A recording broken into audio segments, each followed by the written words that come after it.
Hello, friends. Welcome to the Veterinary Life Coach podcast. Today, I have a wonderful guest for you. His name is Mark Struczewski, and he is a productivity coach based in Houston, Texas, and the host of the Mr. Productivity podcast, which is trademarked, that name. And he teaches people to be more productive in their professional and personal lives in order to overcome their overwhelming feelings. I'm really happy to have you here, Mark. Welcome to the podcast. Julie, thank you so much for inviting me on your show. I can't wait to give you and your audience massive value today. Yeah, massive value is what we need, right? So, what I usually ask my guests for their first question is to tell me their veterinary story because I interview a lot of veterinarians. But can you tell me your story? And then maybe you can throw your pets in there because you said that you have a veterinary connection. Oh, I don't consider our pets as dogs. They're Their actually children. four-legged people. Yeah. So I was born back in 1965, before technology and podcasts and social media, before VCRs and cable TV. And I was raised by two parents who are now deceased, who raised me very structured. Because people always ask me, where did Mr. Productivity come from? Right. And Yeah. I It's a was good name. raised at a time when I had to do my chores, I had to do my homework, and things were expected. Saturday mornings were chore days. And so when I look back and when people go, well, when did you get started in productivity? I hung my shingle out in 2011, but I was actually trained by my parents, unbeknownst to me or them, to become Mr. Productivity. And so over the years, I was married and a couple times. The second one stuck, the first one didn't. But the second one we adopted, we went to look for a dog. And you don't go looking in a shelter for dogs and come out No, you empty-handed. don't. You usually come out with something, right? Yeah, so we came out with a terrier. I forget what it's called. Is it like a Chihuahua Terrier mix, something like that? I forget what the actual name is. And she passed away 5.5 years ago. And my wife and I said, okay, we're going to take a break from animals. That lasted 6 days. And then we adopted 6 full days, Gracie. huh? Yeah, we adopted Gracie, and somebody had a very pregnant mama and in North Houston, and they didn't want to deal with it. So they dropped it off at someone's yard and took off. Oh, Fortunately, the person that they dropped it off at was an animal lover, brought the mama in. They had a barn that had a big room for mom. Mom had four babies. Our dog is the runt. And so when we adopted Gracie, the first time she actually touched earth was at our house. And so we wow. had her for about 5 years. And then my father unexpectedly passed away in April 2023. And we adopted their dog. We didn't adopt it, we just took ownership of their dog. And so Gracie got a sister, and Gracie has a lot more energy than Sadie, because Sadie's 11 and a half. But they're finally, after all these months, they're finally figuring out, okay, Gracie's the alpha dog, even though she's younger because she was here first. And they're just the cutest thing. Of course, we all think our dogs are the cutest thing. Of course, my dogs are the best, right? That's what we all Absolutely. think. That's amazing. So, how did you get to doing what you're doing now? I mean, you said your parents kind of taught you to be productive, but where did it go? Like, how did it turn into this podcast and this business that you have? It turned out that when I was fired from my corporate job back in July 2005, that was, I mean, I didn't think it at the time, but now I know it was Mama Bird kicking me out of the nest, because had I not been fired, I'd probably still be there. I probably wouldn't Yeah, be happy. I wouldn't have a podcast. I wouldn't even be on your show right now. And so right. Mama Bird kicked me out of the nest, and then I was floundering around. So I don't want to think people to think that I got fired and I'm Mr. Productivity. I was like floundering around like a fish out of water. Didn't know what I was going to do. And one day I was on a call with one of my coaches, because coaches rock, and I was They do. uncharacteristically blue. Now I'm Tigger from Winnie the Pooh. That's who I am That's in your real normal life. personality, Yes, huh? That upbeat. yes. And they said to me, What's going on? Why are you so, you're like Eeyore instead of Tigger?" And I hope your audience understands the Winnie the Pooh analogy. That I think you were most of them do. okay. If not, go Google it. It's a great show we grew up on. And I said, well, I really like speaking and training and helping people, but I don't know what my topic should be. And they go, well, why don't you teach people how to be productive? I'm like, where did that come from? why would you say that? He goes, I know a lot of people. I coach a lot of people, and you are naturally gifted at productivity. You should teach that. And that was a light bulb moment for me. Now, it wasn't Mr. Productivity until like a couple years ago, but I'm like, this stuff comes so natural to me that I just asked him, I was like, would people pay me for that? He goes, yes. And so I created my brand. Of course, like when we all start our businesses, you bang your shin on the night table and then you bang your toe on the door jamb. And it took me a while to get my legs underneath me like a Trial and brand error, new, right? like a baby fawn. And now here I am, very confident what I'm doing. And I love helping people get out from under the influence and the burden of overwhelm.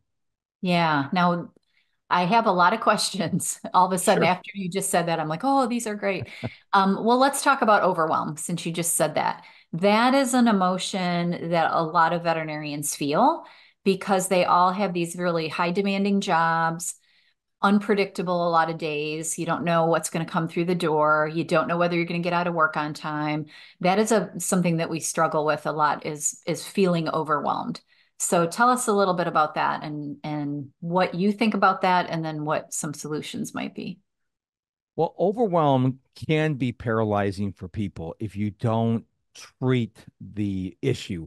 So if I was cut on my arm and I just said, oh, I'll just let it clot by itself and, it probably needs stitches, but I'm okay. It may get infected. It may get worse. Worst case scenario, maybe I have to have the arm amputated because I didn't address the issue. I see this a lot with people who deal with mental health issues.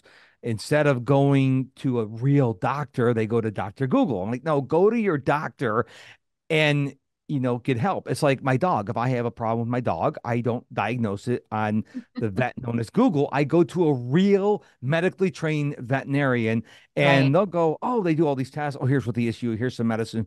They'll be okay. And so I think when people, I don't have to explain to you what overwhelm is. We all know when we're feeling overwhelmed, we feel a sense of out of control. And what I encourage people to do is to take a break. Even if it's like 30 seconds, you go to another room. Ideally, if you go outside alone, not on your devices, and just take some deep breaths. So if you're in a very busy environment and you're like, go, go, go, go, go, well, take a step out. We all take smoke breaks. I don't smoke, but maybe you go outside and take a deep breath break Right. because sometimes we just need to disconnect ourselves from the situation. A lot of people do what I call pushing the rope. They just keep going and going and going, and it's never going to end well. And so, if you can take a 30-second break outside, if you can, like between patients, you go out and walk around the parking lot a couple times. It's going to get the blood flowing. You're not on your phone, so your brain's allowed to go. "Hmm." It's amazing what what I call micro breaks will do. And that is my number one go-to is get away from the situation, even for a minute, is going to make a dramatic difference. I love that. So take a micro break. Right. Yeah, I love that because we always tell people to do deep breathing and yoga and all that. But I think the way that you put it is it's a micro break. It we would even have that much time in a veterinary hospital. Like I used to run and hide in the bathroom for a few minutes. But the reason why the powerful going outside is you're out in nature. So if you Yes. are outside your clinic and you have a parking lot and there's some trees or maybe some rose bushes or just some wildflowers, take a walk over there and just close your eyes and do some deep breathing. I promise you, the fact you walked out, spent 30 seconds out there breathing fresh air and walk back in, you're going to have that natural energy rejuvenation. You're like, wow, that was great. And you're going to become addicted to it. But guess what? If you get addicted to breathing fresh air outside, it doesn't have the detrimental effects as like some drug or alcohol. So Right. I love going outside and breathing fresh air. Even when it's raining, I'll go out in my garage and breathe some fresh air. Or like this morning, I'm big on grounding my bare feet on the ground, and it was pouring rain here in Houston. I went out, held an umbrella in my bare feet because I was determined to get my grounding in. So don't make excuses. You're slammed wall to wall with patients. Go outside for 30 seconds. The longer you can, by the way, the better. So if you can do 2 minutes, it's great. Because I know when I go to the veterinarian, they bring the tech in and you explain the problem. The vet comes in later. So maybe when the technician's in there, maybe the vet goes outside and takes some deep breathing. I mean, you can't, like you said, you have a minute or two and it's going to make you feel better. And the overwhelm is not going to magically disappear. I mean, you still have issues at work and you have clients and patients and stuff like that, but it's going to help reduce it. Right. And tell me your thoughts on that feeling of overwhelm, that emotion. What are some of the other things that you can think about differently, or changes in attitude or something, in order to shift into being less overwhelmed and less stressed? And Well, you mentioned earlier, I don't know if it was when we were recording or not, but you mentioned that a lot of people are stressed because they can't leave work on time. Well, you can yes. flip a situation. Instead of looking at the clock and go, oh, I'm going to be late again, you can say, I'm in an emergency situation. I'm saving this pet.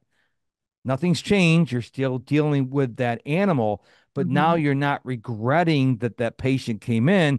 Now you're like, I'm saving their life and my family understand instead of flipping it and go, oh man, I got to work late again. Because especially in the veterinarian field or the medical field, any medical field, why did you get in it? Did you get in it because you wanted to leave on time and you want to make a lot of money, you want to have Lamborghinis, or did you get in it to help people? And I got to believe, I've never met a veterinarian who's in it for the money. They're in it because they want to help animals.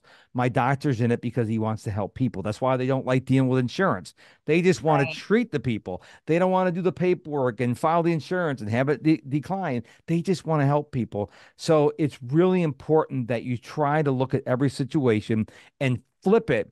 So make it a negative into a positive. The situation's not going to magically change, and all of a sudden you're going to have unicorns and roses fall from the ceiling. But if you can diminish it a little bit, it's going to do a lot to help you with your mental health and your feeling of overwhelm. Yeah, because a lot of times those negative thoughts just pile on, Hmm. one after another, of what you're missing or what didn't happen the way you thought it was going to happen, that kind of thing, right? It's like interest. They'll compound the Yes, negative it will. interest. It won't be a positive interest. It'll be a negative interest. So you start thinking all these other things, and then it becomes like the proverbial mole becomes a mountain because you keep stacking, stacking, stacking on it. So you got to do what Gomer Pyle. There's an oldie for you.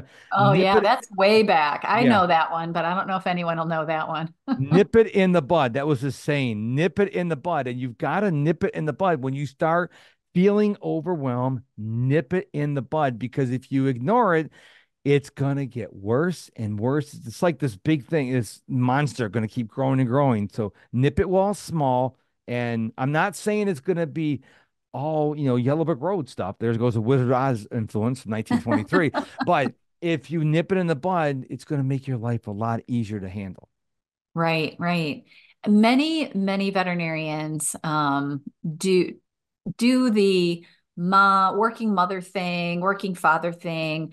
And part of the problem with their lack of productivity, I feel, or the reason they might want to hear what you have to say about productivity, is they're trying to balance that work and then their home life. So what's your feeling about that? Is it a balance? Are there things you can do to help with that and be more productive at home and at work? I think it is a balance, but I think what we have to look at is the transition from work to home. So, what I encourage people to do is if you had a really stressful day at work, maybe you don't listen to anything on the way home. No music, no podcast, don't call anybody, and just be quiet. Allow your brain to go and just decompress on the way home. If you're still not feeling it, maybe you tell your family, look at when I come home, I need 10 to 15 minutes. As I come in the door, just let me go to the room, let me change, let me just compose myself. Maybe that it works for you. Maybe you need to come home with your significant other and go on the back porch and have a small glass of wine and just decompress. A lot of people go from work to home, especially moms. They Yeah, and need to then have just that. pick right up. We walk in the door and start doing laundry. I did that a lot. So Or maybe you cooking. need a transition. So you go from work and you ease in the home life and you just explain it to your family. Listen, when I'm home, I'm not really home. It's kind of like a delay, like I'm in outer space and there's like a 15-minute delay before you can actually talk to me. Have that buffer zone. I heard a story a number of years ago where a person would come home and they'd have this tree outside the front door and they would always touch the tree, and that would be symbolic of them leaving their problems on the tree. So they would go in the house, and when they Mm, came out in the morning, they would grab the tree as if to take the problems. Now, I don't know if that tree died eventually with all the weight of the problems, but that it's a symbol. You come and say, I got right. this issue from work. I'm going to touch this tree, and I'm going to leave my problems there. So when I go into my family, I shouldn't take my work stress and bring it home. And I know that's easier said than done, but you got to find a way to disconnect work from home because your family deserves your very best, even though you've worked all day and had a stressful day. Yeah, and you have to have that as your priority is to get your mind in the right gear before you take on the family chores. Mhm. Yeah. So talk to me a little bit about what people can do in their home or work. I guess it doesn't really matter. What like actually tangible things can you do to be more productive? Let's say right now I get 4 things done a day and I want to get 6 things done a day. Is that how it works? Is that what productivity means to you, or is that something else altogether? It's sort of. So we're talking about two different things. We're talking work and personal. You want to start with the home? You go, whichever one you want. Yeah, let's do Okay. home. Okay, so we'll start with home. So the thing you have to think about is how much time do you really have from the time you walk in the door to the time you're going to bed? So let's say you get home at 6 and you want to be in bed at 9. That leaves you 3 hours. So then you reverse engineer it. You go, okay, what do I need to do between when I get home and when I go to bed?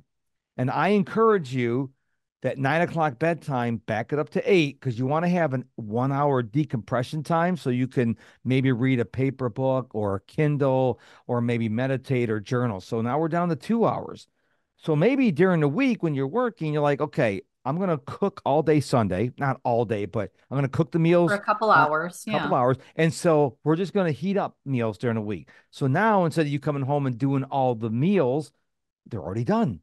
Maybe the laundry, you tell people, okay, if you have older kids, you need something washed. Here's how to use your washer and the dryer. Yeah. Because I'm only going to do laundry on Saturdays.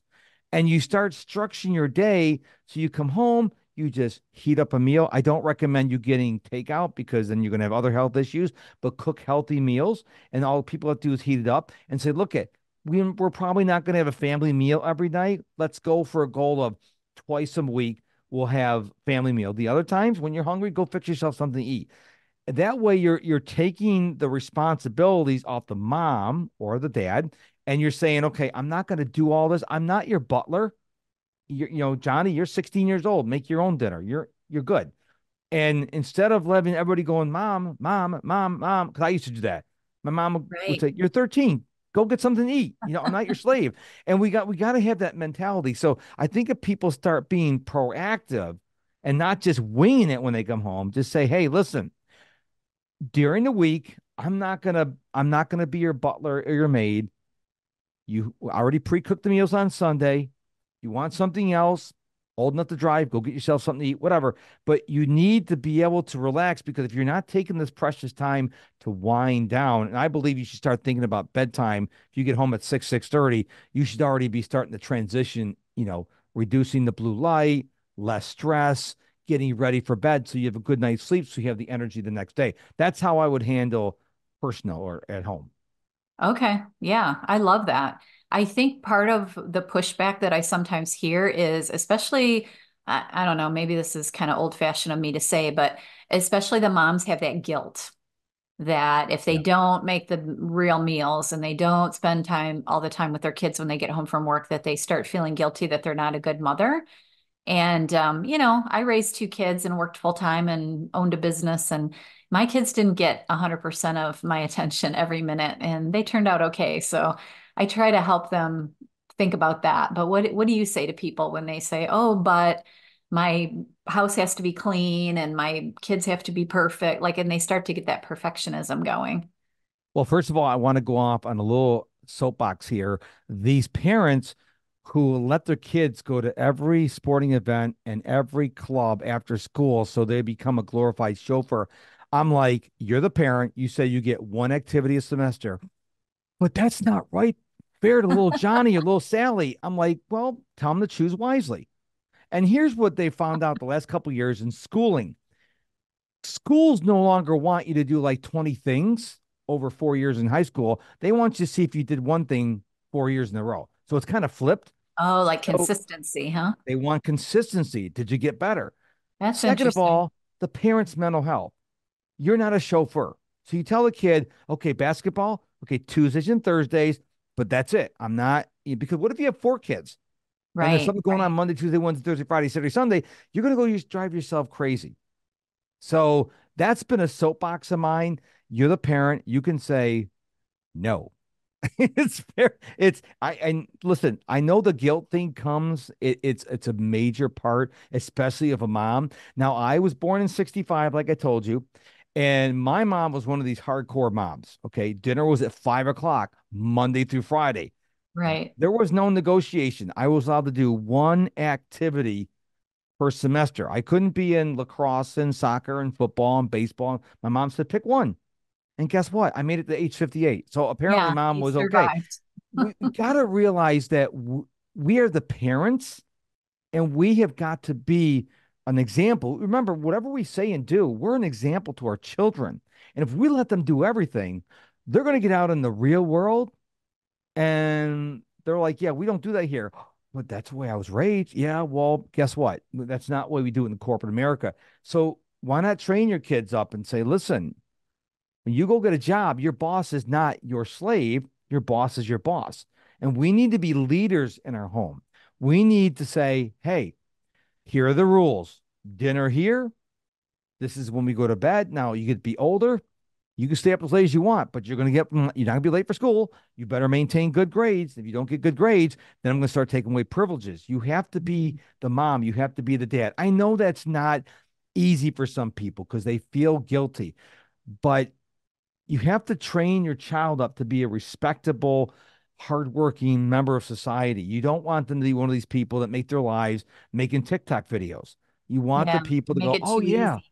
yeah, Julie's son, Julie's daughter, man, what a good worker they are because you instilled that in them. You told them no. And you just didn't say, because I said so, or because of your mother. You go, this is why. Because in the future, da da da da. But if you don't do that, they're going to think life is an easy ride. And I see a lot of kids these days, their parents kind of like coddled them. And now they get in the real world and they're like, rules? What? I got to show up on time and I blame the parents because the parents did not raise them in the right way. And I say right with air quotes here, Right. but it's our responsibility to raise our children the best way we can. Obviously, nobody raises perfect children. It doesn't exist. But you got to let them do more than like, for example, cell phones. Who says you have to give your kid a cell phone? I went through an entire high school and college without a cell phone. And I Yeah. graduated. Here I am at Those of age us over 58. a certain age all did that, right? Exactly. Exactly. So if your kid says, I need a cell phone, well, you can go get a job and get your own cell phone. I Yeah. mean, put your foot down. And I think it's like I said, easier said than done. But I think it's all about freeing ourselves from overwhelm. Now, you had asked me another question before I went on my soapbox, and I do apologize. I don't remember what you asked me. Oh, I probably don't remember either because I That's got okay. involved in this. But I wanted to just piggyback on what you just said and offer the thought to any parents out there that are struggling with that guilt that if you're a hard worker and if you're running a business and if you're coming home from work and you're taking your time out, what you're doing is you're teaching your children how to take care of themselves by you taking care of yourself. You're setting that example. And the same thing with your career. You're setting an example that they can have a career and they can also have a family. And so I think sometimes we get wrapped up in the thought that unless we stay home all the time and we're there every second for our kids, that they're not going to turn out well. And I don't think that that's necessarily true. Hmm. That's a And so, very valid point because a lot of people, I know, look, I know guilt. I'm not saying guilt's not real. I know we want to provide the best for our children, but we right. have to think about our mental health. And if you are nothing more than a glorified chauffeur, and spending all the money for all the equipment and all the fees and all the league fees and on, you're going to get exhausted. I mean, I have some clients, they get to like, I'm so exhausted. And they tell me the story. They take this kid here, this kid here, this Right. kid here. Yeah. And I'm like, you got to start saying no. Put your foot down and say, look, I love you. You're my child. I love you, but I am no longer going to be a chauffeur. So at the end of this term, you get to pick one thing a semester. Now, if you can get a ride from somebody else and they want to take you every time, that's fine. But you gotta have structure in your home because you have to take care of yourself because I don't want people to start having health issues, whether it's high blood pressure or heart attacks, because they're constantly working all day at work, coming home and rushing, eating junk food because they're going from work to coming home to picking the kids up, taking them here, there, and everywhere. The kids are going to complain. That's what kids do. It's in their job description. But you got to think of your health. Yeah. Well, and they'll change interests, right? So things will change along the way. I know that. Mm-hmm. So tell me a 100%. little bit about you've got something that you listed. I don't know where I read it, maybe on your website or something about like having a proper morning routine. You talked about going to Yes. bed on time. This is Mhm. part of productivity, I'm assuming. Yes. What is your recommendations for a morning routine? Well, I believe the morning routine starts the night before. So Okay. the body loves consistency. So it should be everyone's goal to go to bed at the same time, 7 days a week, including weekends, holidays, and vacations. Obviously, there's some exceptions there. And then getting up at the same time every morning. So what I do is I try to go to bed. This is going to may sound crazy to some people. I'm in bed between 8:50 and 8:30 and I'm up at 5 o'clock every morning. You look at a lot of high performers that you hear in the news and stuff, they are early to bed, early to rise. What did Benjamin Franklin say? Makes you healthy, wealthy, and wise. Now, I'm Right. not There's a wealthy reason for yet. that, right? Yeah, I'm not wealthy yet, but I'm very healthy, and I like to think I'm wise. Your listeners can be the judge. But so there's an app I signed up for. I pay $60 a year. It's called Rise, Mm, Rise. And what it does is it tells you when you have dips in the day and when you have peaks during the day. And it also tells you when your melatonin window is. Melatonin window is when you ideally should go to bed. Now, mine is between 7:10 and 8:10. And when I first got the app, I told my wife, you were "Well, like, I'm heck not going to no. bed at 9 o'clock." And I'd be sitting there quarter to eight, What do you like think I am, can't 80? I'd be sitting there and it'd be quarter to eight and I told my wife I can't keep my eyes open anymore. It's so funny. It is so accurate. It just knows. Now I wear an Apple Watch so it keeps track of when I'm awake and stuff like that. But it's really important that you pick a time. Let's say you have kids, you want to go to bed at 10:30, you want to get up at 5:30. Be consistent because I don't need an alarm clock. I wake up automatically because I go to bed consistently. Now, my kids are 30 and 26 and they live on their own and I work from home as a solopreneur. So, yes, if you have 3 kids and you have a husband and you have 4 dogs, yes, your situation is going to be different. But I would encourage you to figure out how you, not your family, not your spouse, how you can create a bedtime routine. Maybe you want to be asleep by 10:30, so maybe at 9:45 or 9 o'clock, you stop watching all screens, TVs, iPads, phones, and maybe you read a book for 45 minutes and go to bed. Maybe that's your thing. Maybe you go take a hot bath with lavender because lavender tends to make us, want to go to sleep. Maybe that works for you. But I challenge your listeners, figure out how you can come up with a consistent bedtime routine. It don't make it 4 hours long, especially with a family. Now, when you wake up, what do you do when you wake up? Now, what I do, because I'm on the Tim Ferriss 30-30-30 protocol slow carb diet, which means I have 30 grams of protein within 30 minutes of waking up, followed by 30 minutes of moderate exercise. It works for me. My blood glucose is down. All my numbers are down. I'm losing weight. I feel great. That may not work for you. You need to figure out what works for you. So when I'm done with the 30-30-30 protocol, then I turn around and then I will write in my journal. I write my goals down every day. I am a firm believer writing your goals down, not my daily goals. These are not my daily to-dos. These are my long-term goals. Then I Mm. write, any thoughts, maybe about a dream I had or how I'm feeling, something like that. When I'm done with this, I do read the Bible every day with a commentary. And then I practice Duolingo. I'm desperately trying to learn Spanish. I take 5 to 15 minutes on there. And then when I'm done with that, As soon as it gets first light out, I'm a daily runner. I've been running at least 1 mile every day since August 29th, 2017. As soon as the sun starts waking up, I'm out the door. The coldest I've run was a wind chill of 29 degrees. The Wow. hottest I've run was 100 degrees. That's because I had something to If do. you're It was you're in raining. Texas, it gets really hot there. Yes. Well, the reason why I went with it so warm is because in the morning it was thundering and lightning, and I'm not going to go out and running in thunder or lightning. But now what I do, if it's raining, I will actually run in my house, which confuses the dogs because I run up and down the hallway and through the living room. But I can't not run every day. So those are my morning routines. But I just encourage people, listen to my morning routine, but don't copy my morning routine. Find out what works for you. Create a bedtime routine that works for you. Find a morning routine that works for you. Maybe it's, I wouldn't watch the news or go on social media when you wake up, but maybe you go get a cup of tea or a cup of coffee. You go on your back porch and maybe you just sit there and maybe you watch the sunrise. Or if you have a big field, maybe you see some deer or something, and just create a routine that is yours, 100% yours. Because remember, we talked about transitions earlier. Maybe this is your transition from unconsciousness to consciousness. And your bedtime routine flips it. You're going from consciousness to unconsciousness. Your body loves consistency. Your body doesn't like, oh, turn the TV off, try to go to sleep. It's like, wait a minute, I just had a bunch of stimulation and dopamine hits from the TV. Maybe you read a book because now your body transitions. I used to read for an hour before bed. Now it's like maybe 20 minutes because my body knows when I start reading my Kindle, like, oh, okay, we're shutting down now. And so if I get 20 minutes of reading, it's a lot at night because that's my body's cue to wake up. Right. I love that. Yeah, I think it's so important to let people know that that's part of productivity. Hmm. It's not a checklist always, right? Nope. It's more about managing your mind. Yep. That's That's what I'm getting why from you.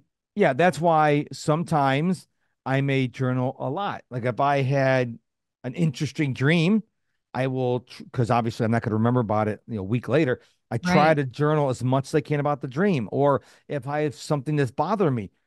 So those days I write a lot. Some days I just write my goals, and later on in the day I'll journey more. So there's no magic formula. You should journal these prompts and you should do this many lessons on Duolingo. And no, what works for you? Maybe you wake up and pray or meditate. Maybe you take a walk around your block. You need to figure out a routine that works for you. But the word here is routine. It can't be like, Monday through Friday. It's got to be every day because remember, the body loves consistency. So give your body the consistency and you'll feel better. I promise. Yeah, mentally and physically, right? 100%. Yeah, that's awesome. Okay, so what about work? Do you have any recommendations for productivity in the workplace? Not necessarily individual, but maybe the productivity of the entire clinic? Yes. So I have an 86-year-old aunt who I love, and she's got this saying. She says, does it affect world peace? And when she first started saying to me, I'm I like, love that. what does that have to do with anything? But now, as I continue in my entrepreneurial and productivity journey, a lot of people are getting stressed, and I'm finding myself saying this. Does what you're worried about affect world peace? Now, what does that mean? Well, if you find yourself getting agitated and frustrated, okay, ask yourself, does this affect world peace? Oh, no, I'm blowing it out. Because what's going to happen? You're going to say, I'm blowing it out of proportion. I'm Right. I'm Yeah. making a mountain out of a molehill. So just saying that question may make you go, yeah, it's just me, or you know what? I snapped at that person because I didn't sleep well last night, or I had a fight with my son this morning. So just, it's a funny question, but just ask yourself when you feel yourself being overwhelmed, stressed, angry, to say, does this situation affect world peace? And probably the answer is going to be no, 99.9% of the time. I'm a big fan of making humor, injecting humor into the situation. Tony Robbins talks about state changes. So if Yes. you're stressed, maybe you have to do a big belly laugh or go watch a video it's going to make you cry so hard because you laughed and get yourself to change. Because if you're, as we talked about already in the show, you're getting stressed and stressed and stressed, it's not going to magically dissipate. So try to find a state change. Ask yourself, does this affect world peace? Go watch a funny video. Maybe make fun of yourself and your coworkers laugh or something. Do something silly and change that state, because I can tell you, Julie, people who are happy are way more productive. Yes. Why is that? Answer that question. Because I when mean, you're I kind of know, yeah, but I because yeah, when you're stressed and you're fatigued, your brain starts to shut down. And if you keep working, you start doing subpar work. right. But when you're happy, you're like, oh, I made a mistake. You're like, oh, okay, it doesn't affect world peace. I'll just keep rolling on. So it has to do with how you feel, happiness, positivity. It helps you be more productive. I Yeah. don't know too many people who are angry. I mean, you've seen it. If you ever watch professional sports, any professional sports, when a player gets really upset at themselves or a call by the officials, they start playing subpar because they Right. allow the emotions get to them. And these are highly trained athletes. You just gotta go sing the song from Frozen. Let it go. Just let it go, because it's not going to get better. People need to understand, who are listening to the show, they need to understand it's not going to magically get better. So you have to make it get better by changing your state some way, and watch the magic happen. Yeah. Doing some work. I sometimes say that you have to do the work. Yes. Yeah. Yes. That's awesome. Okay. So what did I not ask you that I should be asking you? I'm sure you have things that I failed to You, ask. well, a lot of people, we already touched on this a little bit, but I want to go a little deeper on this. Health and wellness. Healthy people tend to be more Mm, productive people. yes, I love that. So here are some easy and free things you can do every day. We already talked about one. Go outside and breathe in fresh air. Take those micro breaks. Number two, ground. Bare feet on ground or dirt or sand. Yes, that was something I thought I forgot to ask you. Yes. So now I live in Houston. I make sure where I step, there's no fire ants, but make sure you're grounding, because we have electrical currents in our bodies. The ground is electrical, and you need to get that charge reset. It helps with inflammation. I'm a daily runner. I ground every day, and I don't have the inflammation I used to have, and it's free. Just make sure So you're making. what does that mean? Like how long do you ground for? I typically Because I ground. haven't done that, so I want Yeah. to try it. Well, there's different numbers from different people you do research on. The minimum I do is 10 minutes a day. So this morning, as I said, it was thundering and lightning outside. I was outside in my umbrella, probably not the smartest thing, but I was grounding for 10 minutes. A couple weeks ago, it was like 29 degrees, 37 degrees was the coldest I ever grounded. And I take pictures of my feet when I'm out there, and people go, "You're When they're crazy." turning blue. Right. What I do is I put my bare feet on the ground, they cover them up with blankets, because the top Okay. part's not touching the ground, so the top part can Right, be covered. right. Okay. So I love grounding that. is really important, and it's what's really interesting. If you can do this, if you're veterinarians who are listening to this can do this, they can go outside, take their shoes off on a micro break, and or maybe on their lunch break, and they're eating lunch while they're grounding. Now, Ah, be careful that you're not stepping where you walk the dogs. I'm just saying, be careful yes. there. I was thinking that. I was thinking you have to watch where you're walking. Out in the front Exactly. yard, maybe. But what I like to do is I do what I call a win-win-win. Now, again, I work from home and I can do this. I like to go out in the afternoon when the sun's shining. So I'm out there in just my shorts, because guys can do that. So I'm grounding for about an hour, because I read for an hour every day, and I'm getting pure sunlight, and my feet are grounding, and I'm breathing fresh air. So if you can do that, Oh, that's even if you do, awesome. even if you can do it on the weekend, like Saturday and Sunday, the weather's nice, go outside and maybe get your bathing suit on, ground. It's even better if you lay down. I mean, if you could lay down, but don't fall asleep in the sun. You get sunburned. But Right. there's things, and those are all free things, by the way. You have to pay for the chair, but these are free things. I'm a big fan of trying to do things that make you feel better that are free. And because then you're educating your brain, you're grounding, you're breathing in fresh air, and you're getting vitamin C. And you got to pay for the book and the Kindle, unless you bought the paperback. But what I'm saying is that there's a lot of things you can do to make yourself feel better. When you feel better, you feel like working. And when you work, you're probably going to do better work than if you don't. So take care of yourself. Now, going along with that, some stuff that's going to take care, it's going to cost you money, is, are you eating the right foods? So I've tried lots of diets. We've all tried lots of diets. There's no perfect diet in the world. I'm on the Tim Ferriss slow carb diet. And what that is Sunday through Friday, it's all low carb. I eat a lot of meat, a lot of legumes, a lot of beans. And because I'm having so much protein, I don't snack. I have breakfast around 5:30 in the morning, lunch at 12:30, dinner at 6, and I don't snack. And on Saturday, it's my cheat day. I have ice cream and cookies and eating out at McDonald's because what he did, and he did a lot of research, got poked, prodded, and all this other stuff, but he found that this prevents your body from going into a plateau. So Okay. I cheat on Saturdays, and I recommend the 4 Hour Body from Tim Ferriss. He goes into the whole detail. It's like 9 million pages thick, but it's really worth it. You only have to read the first 100 pages to understand his concept, though. So what happens is after cheat day, I go back to low carb, and my blood glucose like drops like a rock from like 110 to like 75 within a couple days because now all the sugar's out of my All body. the junk that you ate on Saturday. Right. And I gain it between 2 and 4 pounds. And by Tuesday or Wednesday, I've lost it all. And then I lose a couple more pounds, but it comes off gradually instead of losing a whole bunch of weight.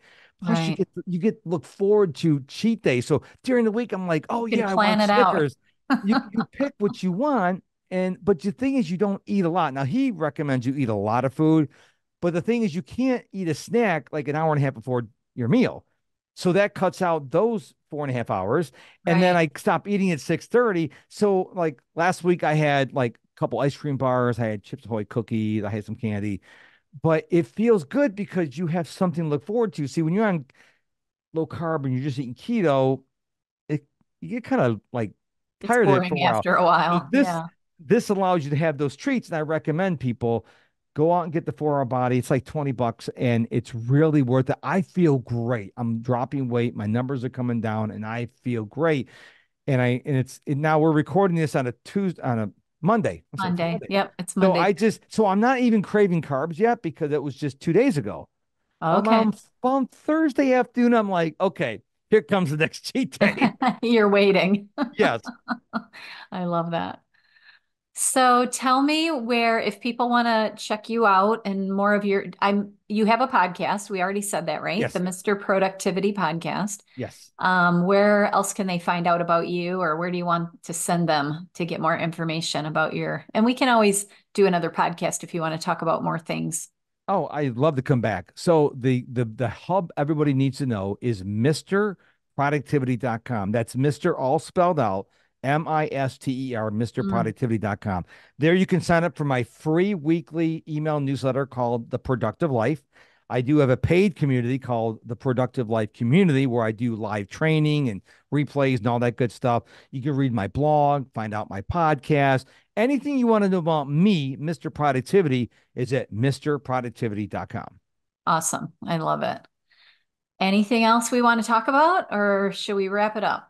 I just want to encourage people to get off the blame game train and take responsibility for your health, your wellness, whether that's mental or physical health, your productivity, your sleep. Stop making excuses. Stop blaming other You're people. not helpless. Yeah, Exactly. yeah, Like people ask me when I see people on social media, like, well, iPhone addiction is a serious thing. I'm like, but I'm not addicted to my phone. Like, what are you, freaking nature? I was like, no, I decided I'm the human. It's just an electronic piece of equipment. You can choose to ignore it. And I have trainings and podcasts, and coaching. I have one-on-one coaching too. I can help you break your iPhone addiction, but it starts with you wanting it. You got to right. stop blaming other people or, oh, it's Facebook's fault or it's TikTok's fault. No.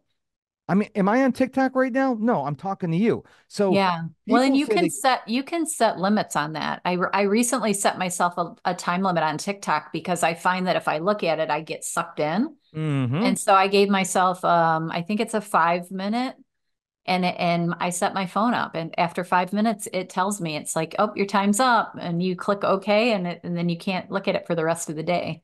So right.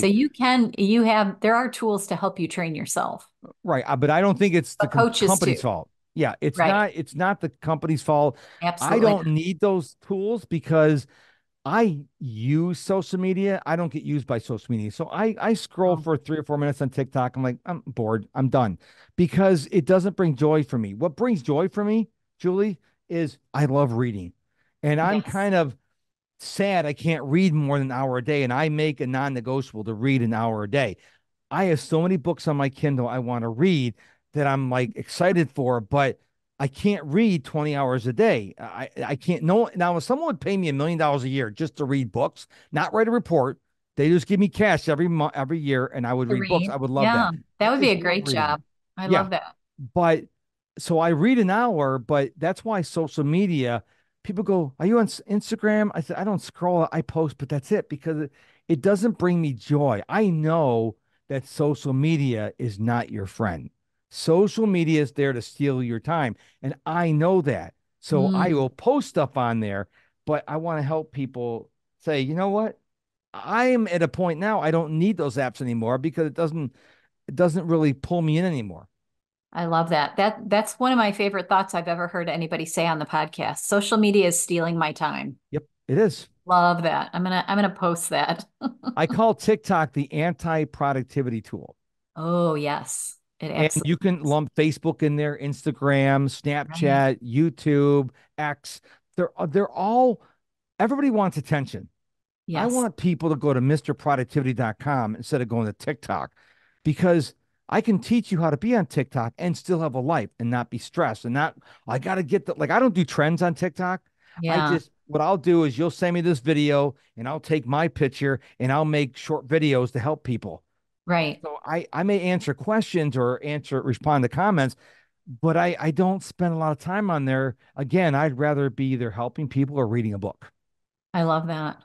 Well, so the lesson of this podcast is let's get off social media and read a book and become more productive. And go to MrProductivity.com. And go to MrProductivity.com. All right. I love this. Thank you so much for being my guest. It was great to meet you, and hopefully we can do some more work together. I have a million more questions I could ask for people's businesses and things like that, but we'll do another one. I would This love is to come back. I okay. really Awesome. appreciate you having me on the Been fun. show. You ask great questions, and maybe here's an idea for you. I love coming up with ideas. Maybe you poll your audience and says, "Hey, I'm going to have Mr. Productivity back. What questions do you have? I would love to I answer those love questions." that. Yeah, they can send those to my email or go to my website and Yeah, propose those questions. That'd be great. yeah, So I'm this all up is for that. Mr. Productivity, Mark Struczewski, and Yes. I really appreciate it. And next time you're on, I want you to show us your dogs too. So either pictures or in person. Oh, I could do that. I need advance warning because the one dog will be around until I hold her up for the camera. And so, And but then, I'd love to show off my dogs. Absolutely. okay, we'll do that on the next one. Okay. That's awesome. All right. Well, thank you so much, Mark. I really appreciate it. Thank you, Julie. Have a beautiful week, everyone. Bye. Bye, Mark. Bye.